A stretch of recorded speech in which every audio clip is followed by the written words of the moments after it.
Jonathan and I have set out to do some afternoon hiking on an Indiana winter's afternoon. We are here approaching Ross Hills Park, and as if to mock us for calling it winter hiking, there's a gentleman on his bicycle.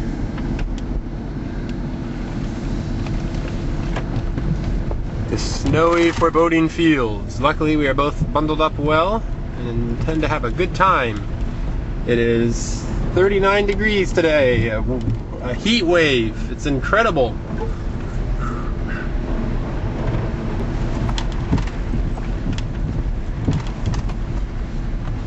Well, it looks as if they have not plowed as one would have hoped. So we're going to have to park here.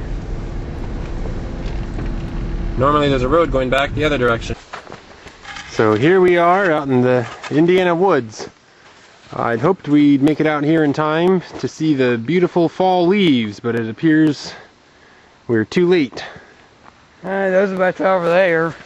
Already fallen. No longer colorful and glorious. We've got a pretty snowy hillside. Some unusual bird tracks here. I'm not sure if they're eagle or turkey buzzard or goose or what they are. Large three-toe. No real back of the foot to notice. And we're overlooking the beautiful Wabash River. And my trusty guide says he knows the way. Is that right, sir? Yeah. Just follow the pathway pretty much. Okay, just follow the pathway. Well, I guess that worked for Shackleton. And for Daniel Boone, he was a famous explorer. We found some thorns here that our guide seems to think are particularly dangerous.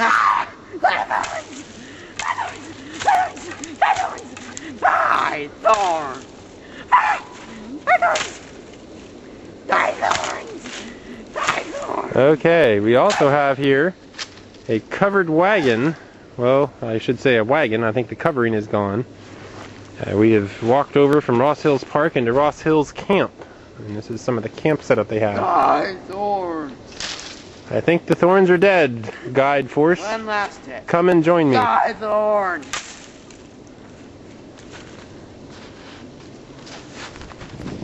Off in the distance we hear a lonely train whistle.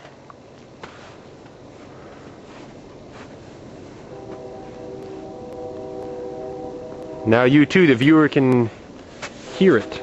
We're going to try to track it down. We're going to look for the train tracks and follow it and set a trap and catch it. And we'll cook it tonight for our supper. Okay, our Guide Force, says there's an old Indian trick of throwing snow in the water to determine whether you're going to make it on your journey or not. So let's throw it in there and see what happens. What's that mean? Are we going to make it or not? We're going to turn invisible. Ah. We've come across a small stream here in the woods. Off in the distance, I still hear that elusive train. We must catch it. I've heard it tastes like chicken, but it's high in iron. Yes, and that means that we'll turn, and what happens still means that we'll turn invisible before the end of the show. I would have brought less dressy clothes if I knew we were going to be invisible. Here we have come to an old abandoned cabin in the woods with the roof caved in. I'm guessing it's part of the summer camp period from long, long ago, but quite dilapidated at this point. Here's a view looking inside with the roof caved in. Everything wet and yucky. I did want to show you these unusual little plants I found as well. They're kind of like some bulbs, and inside of them are this strange brainy looking stuff. I don't know how close I can get and still have it clear. But very unusual. Maybe it's poisonous. I should try some to make sure it's not. But there is my compatriot, the Indian guide, trying to hit me with snowballs. I think I will hunt him. Yes, that's what I'll do. I'll hunt him. He'll taste good tonight. Force out. While here, my sharp-eyed guide found some deer scat, like giant rabbit pellets. And he said they taste like, what did you say they taste like? I didn't say anything about that. Oh, well, what do they taste like? Let us know. I haven't tried any. I think they're like chicken, like chicken, yeah. Try some, just for the journey's sake. No. He doesn't seem to be wanting to try any. To test our wilderness fire building skills, we've started a little fire pit here, and got it just going. I found some dried grass I pocketed, and we were able to use that as tinder. Got some dried sticks, and we got a little fire starting here. It will need some tending to get it sustainable. And you don't have to record everything, but just little pieces here and there.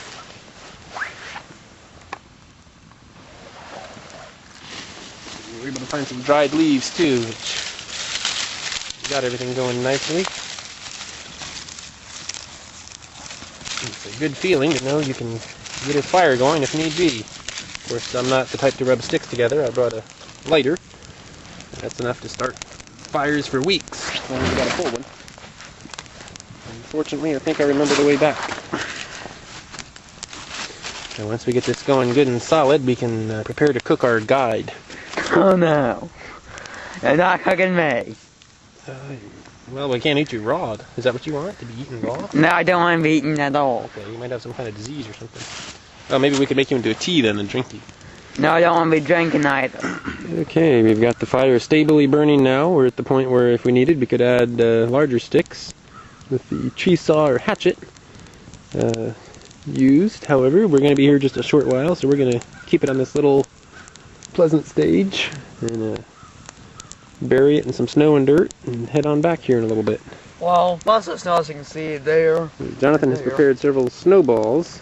2 to be exact. He thought some snowmen might enjoy the fire, but they don't seem to be wanting to come close for some strange reason. And the fire doesn't seem to be enjoying the cold so well either. Put snow in the fire and it'll burn very well. Take it out and the fire dies down eventually. Yep, because one stick doesn't burn well. You need several together. Keep it in there and it'll burn on up. So it's a little after 5 p.m. I think the sun sets a little after 6. And we've hiked about half an hour, 45 minutes to get here. So here shortly we'll need to be heading back. Sky is overcast. I shouldn't be alive, I guess. Or should I? Yeah, I guess I should. Yeah, heart's beating. Okay. Okay, it is time to go. Jonathan has squished the fire with his snowball. Die fire! Die fire! Die fire! We are going to head on back to civilization. It's nice being out here where it's quiet and wild. For Indiana, anyways. We'll begin our trek back. Okay, I'm getting ready to walk on one of the neat little ridge trails here, as you can see. And it's a little precarious, but not too slippery. But just some of the beautiful things we see here in the old Indiana woods.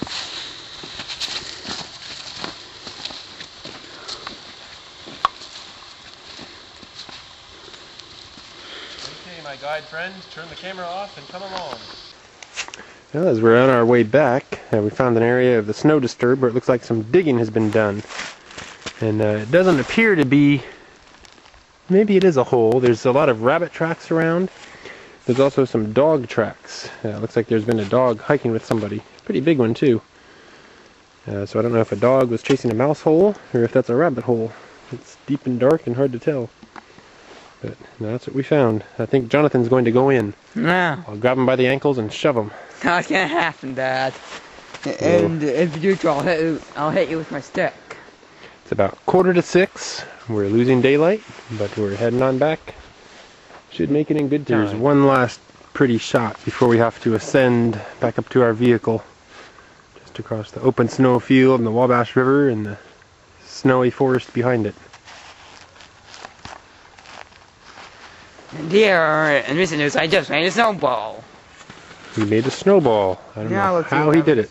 When it's a mystery. Crush it. And I throw some great fate. Crushed. There we go. Onward and upward. There's our trail and our hill. We finally made it. There's our van. And oh, I left my car keys by the fire. No, we've got to go back, Jonathan.